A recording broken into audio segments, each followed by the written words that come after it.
Ayan, ito na naman kami. Biyahe po kami. Galing po kami sa school ng aking bunso. Nagpa-enroll. Kaya ito, biyahe po kami papuntang aming city. Sa downtown. Sinasabing downtown. Papagupitan ko po siya. Kaya kami nagbiyahe. Wala kami panggupit sa bahay. Kaya hanap kami ng shop para gupitan si Bonso. Ayan, biyahe po kami dito. Galing po kami sa school. Ayan. Dito na po kami. Ginugupitan na po siya. Ayan. Ang bilis maggupit. Ayan, pogi na yan. Papasok na yan sa Monday. Ayan. Pagkatapos namin dito pagpagupit, ayan, pumunta po kami sa kanyang uniform. Bumili po kami ng uniform. Ayan. Sinusukat ko. Kaya, at saka ito pang pants niya. Oh. Ano yan. Pants at saka ano. Hanggang dito lang kami sa labas. Hindi kami nakakapasok kasi mayroon ayan, mga tray. Naka-cover.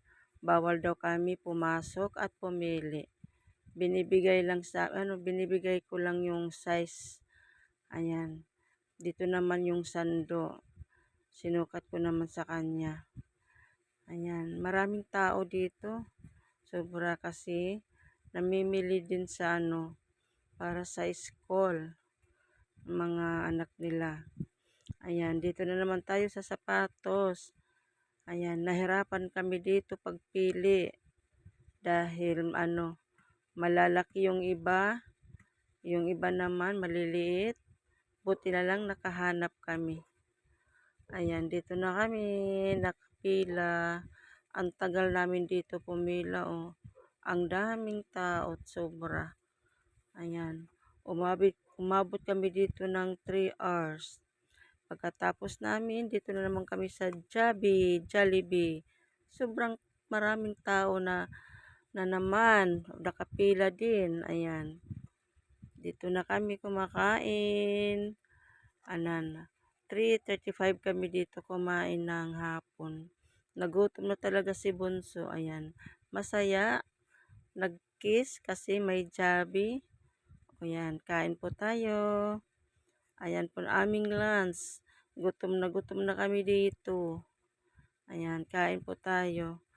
Tanghalian. Sabay snack na rin yan. Kasi hapon na yan eh. Ayan. Thank you so much.